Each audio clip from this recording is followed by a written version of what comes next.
There's benefits to both, I believe. To start out with, a boss that's feared is a boss that usually gets work done. It's if you fear your boss, if he tells you to do an assignment, you're gonna want to do that assignment. You don't want to get fired or anything like that, which is important. But personally, I would rather have a boss that's not feared. I'd rather have a boss that you're friends with, that you can talk to, that you can work with, that you're not afraid to ask questions and get feedback from. If you fear your boss, you're not going to go up to him and ask questions. You're going to shy away and not get the best product done. And so at this point, yeah, I would just say it's better to have a boss that's not feared. Awesome.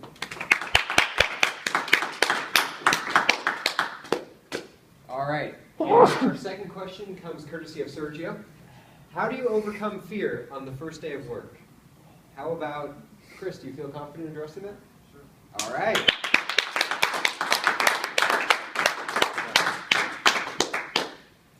The first day of work, everyone's shy. We all don't know how it's like. We all meet people who are new, our boss. We see how things go. I remember when I worked at Sears, they didn't train us at all. So I'm like, whoa, how do you put us out on the floor cold turkey? You know, I'm like, whoa. So Sears was a type of place where, and they probably have it in a lot of places, you learn as you go. It's not just that they will train you, and if they don't, then you as an employee are lost. You have to learn as you go. You have to soak up how it works, how things go. Don't be shy to ask questions. Ask questions. That's key. And if you ask questions, it shows your boss, employees, that you're trying to learn, that you're trying to get better at it, that you're trying to be a better employee for the company. Also, basically, on your first day of work, don't be scared. That's the main thing. It's your first day. The boss, the employees know that you are new, and don't be shy, don't be scared, because there is no reason. You know, I've worked at 3 jobs, and it's the most easiest first. So, you know, enjoy it, guys. Enjoy it. Thank you.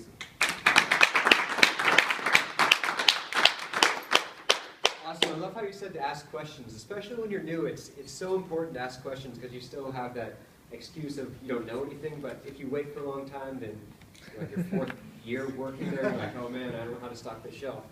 And they're trouble, friend. All right. So our next question comes courtesy of Jordan.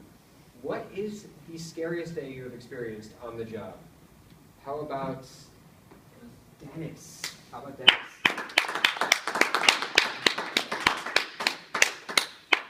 Alright, so the scariest day that I've experienced on the job, well, I used to work retail, I used to work at PacSun, and I remember my first Black Friday. That was pretty scary. But not just my first Black Friday, but my first Black Friday as an assistant manager, so I had a lot of responsibilities and I had a lot of pressure on me. It was pretty scary. I had the morning shift, which is always the biggest rush because everybody's just hyped up on coffee and just trying to get the best deals because that's when the best deals are at the mall. And it's just, I remember a huge line that for all 3 of our registers that went out the door. And I had to continually walk around the store. I had to go back to the cash register to make sure everything was being done properly. There was some trouble in the registers. I always had to go and make sure that I got it done fast and quickly. I couldn't have any downtime, and I had to have all my staff working around and talking to everybody and making sure that they were doing their job. And hopefully no one would break down in tears because there were so many people. But yes, that was my scariest day on the job for me. Awesome.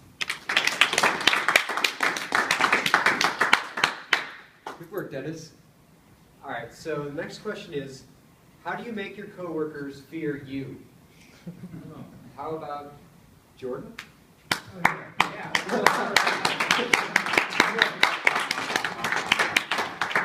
Okay, how do you make your coworkers fear you? Step one, intimidation. Right? When you're that new person in the office, it's a dog-eat-dog world. You gotta pick the biggest, meanest person you can find, and you just ruin their life. You mess up their day as bad as you can. You stare them down, look at determination and the will of fear. So first step, they're doing that. They're feeling a bit uneasy, right? You know, they're the senior person who's been there 10 years. You're like, this person isn't gonna last. Maybe we're gonna try talking down to you. This is where you bring a flash drive, you get their email password. Boom, you go into that, you've got leverage. All right? So, you know, you start talking about, start bringing it up at lunch, like, hey, how's the cat doing? Oh, hey, how's Bob? You know? Bob? I don't know any Bob. Well, I know you're married to Anthony, but his best friend, I heard you enjoyed the weekend with him. Something like that, you know? Something to put them off a little bit. Or you start probing questions, right? Just fishing for information. Be like, I know what you did last night. Right? And you have no idea what it is at all. It doesn't matter though. You'll be confused. Or he'll be confused. Right? So you do that. Then, you know, you start hosting a bunch of office pranks, innocent office pranks that everybody else knows about, but you take it one little step further, right? Every time. So they're coming in, it starts with the seat falling over because you've taken the screws out of the bottom. Well, it's just a harmless prank. But then they're very pissed off at you. But if you want them to fear you, you just go the extra mile. You know? You start putting like horror pictures on to pop up randomly on their computer screen, or when their computer turns on, there's the sound of an audio segment from a porn video or something. It doesn't, you know, when it turns on. Something like that. You start changing around the mouse, make sure it looks like it's haunted, or start sneaking in hidden tails on your email addresses, like I hate your mom or something. So every time they're sending stuff to their clients or boss, it just says like I hate you or go back to China. Something offensive and terrible. And that is how you maintain fear in the workplace.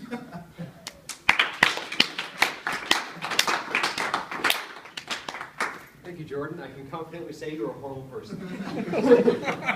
All right, so let's flip that question around. What do you do when someone is being bullied to you at work, such as Jordan? How do you handle this? Deanna? Or Thomas, rather?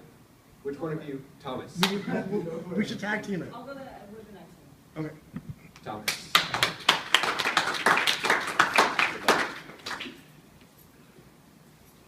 So, if I had someone at my place of employment that was doing actions such as what Mr. Jordan has described, one, since I work at Home Depot, I have to get all the wood and put a bunch of nails in it and start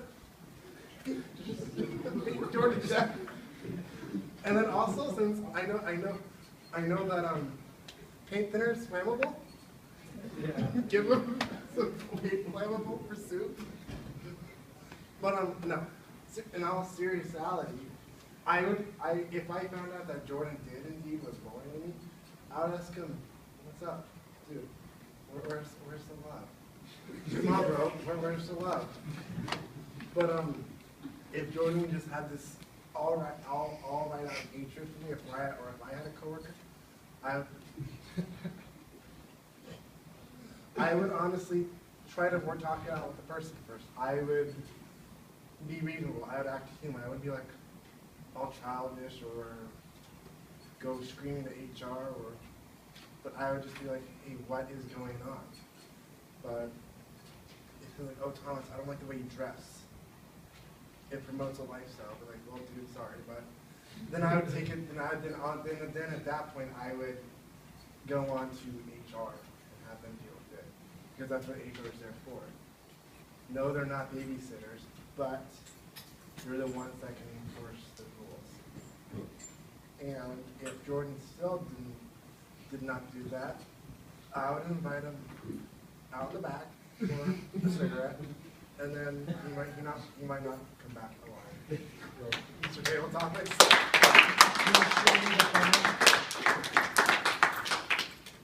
All right, and our real topics master came just now, but I have one more question in this trilogy. As the manager of this workplace, this horrible workplace with people building nail weapons and people sending out awful emails, as the manager, how do you deal with this, Deanna? Please come up here. That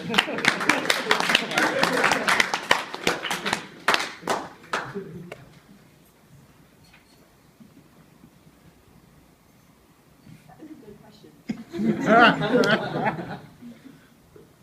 I think the most important thing in a workplace like this is to maintain a sense of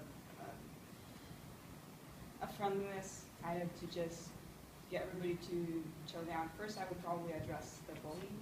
For example, have them come to the office. Since I'm a manager, I'm in a position of authority where I have some authority where I can fire the person, and just try to work out what the reasons are for his behavior.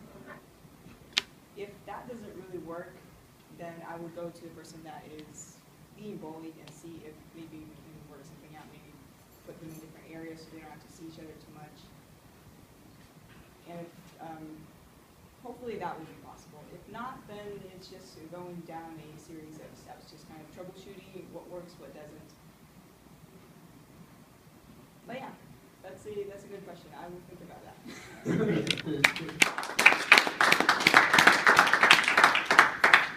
I would just suggest firing Jordan. First and foremost. All right, now I'd like to turn control over the meeting to the Table Topics Master, Diana. Thank you very much. Good evening, fellow Toastmasters.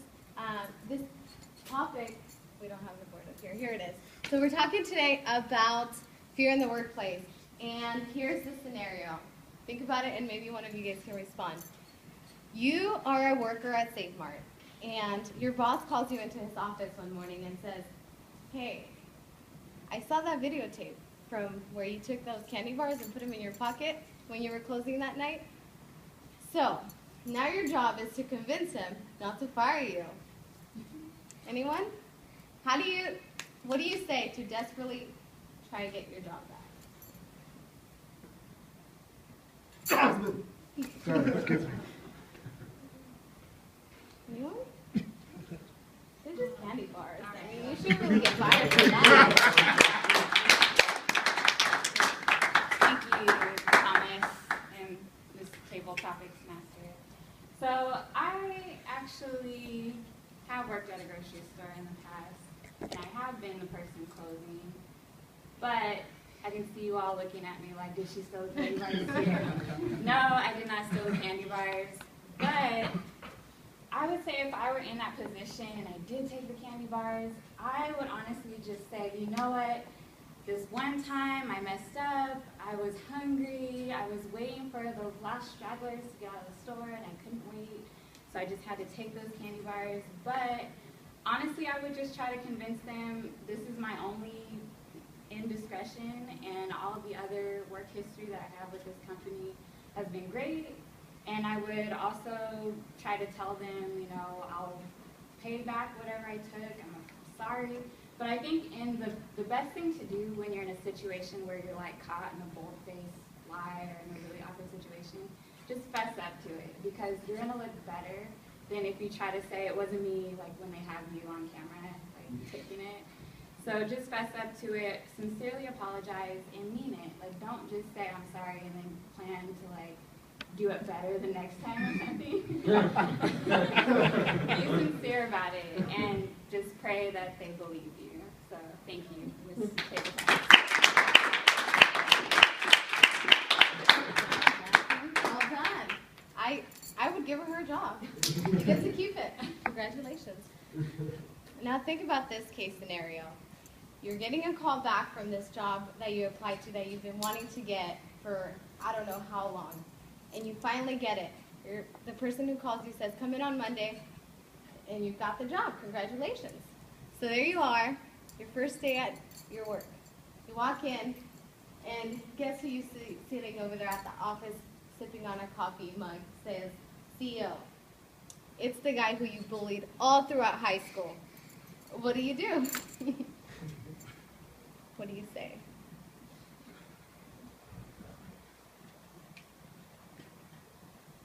I'm gonna pick them.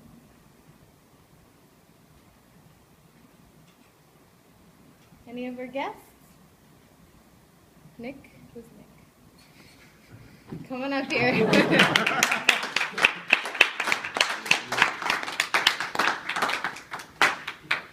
All right. Bully the CEO. Well, first things first, I would probably, go up to him, approach him, introduce myself. I'm Nick Zimay. I'm working for you now. I'm doing, such and such a job. Went to high school, right? Or school at some point. And hopefully he comes back at you positive, and if not, if he doesn't, I guess you could just bully him again. No, but on a serious note, if he did, hold it against you, I would just try to level with them and say, listen, I was immature at that time, give them the reasons why, and just explain yourself further. And then, or you can always walk away and quit, I guess. That's what I would do.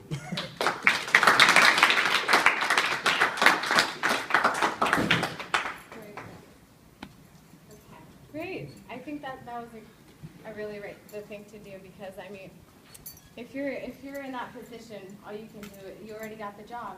Might as well fight for it.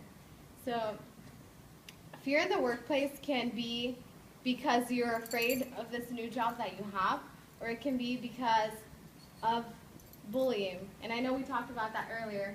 So there's this person, your fellow coworker, who's your rival. You guys are always trying to beat each other's sales. Let's say you're a salesman, and you guys have a Christmas party. So here you are. This person is wasted. They passed out. What do you do? Take revenge? Wait, what is it again? Your rival at work passes out at the Christmas party, at the company's Christmas party. How do you get back at him? Okay.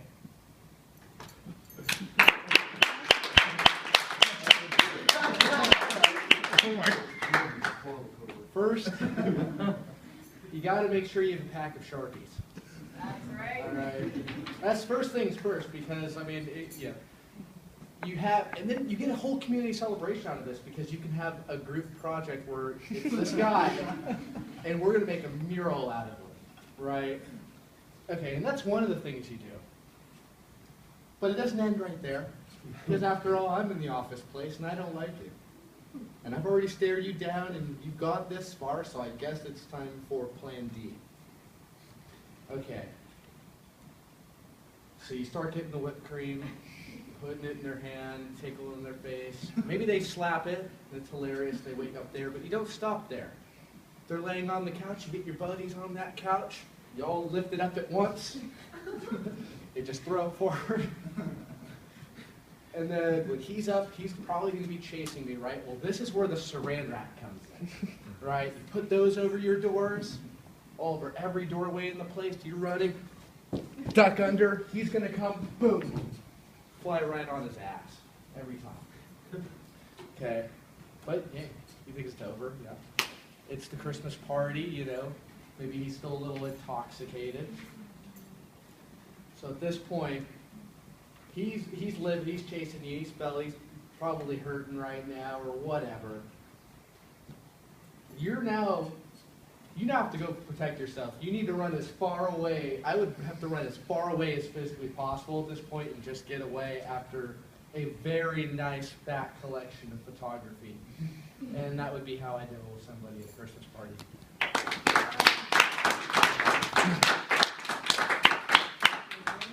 Good job, Jordan. You've got to have some blackmail material at the end of all this fun, right? So now we need to turn into a more serious mode, because fear can also be really intense for a manager in particular. They're the ones who hold all the responsibility.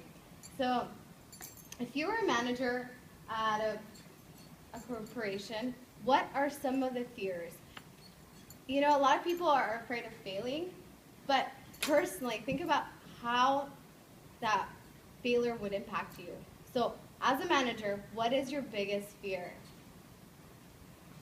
Picture yourself being a manager. You've got a lot of responsibilities. The company's on your shoulders, so anybody want to speak on that? Especially if you were the manager of a post office. Post office, huh? Let's run with that. I'm gonna pick some more.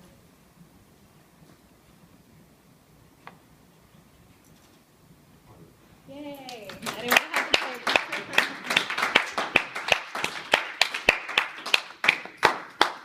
So you're a manager of a post office, and you have a lot of fears on your shoulders. I would say one thing that I would be afraid of is not so much failing, but just letting people down. You have all this mail coming in. Let's say it's the holidays. It's people are sending out Christmas cards to their loved ones, their friends, family, whoever they're sending it to.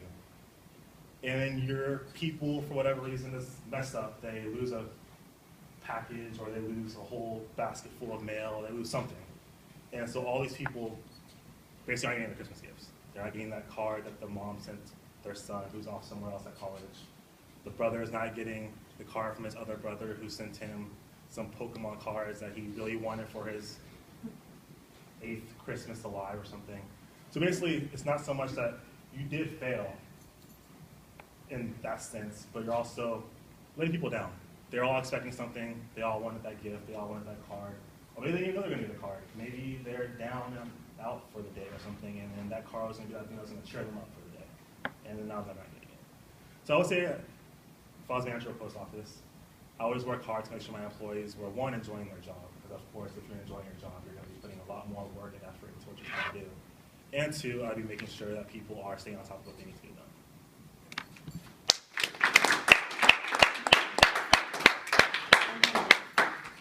I think everybody did a great job with this. They ran with it, and now I'd like to turn it over back to Mr. Toastmaster.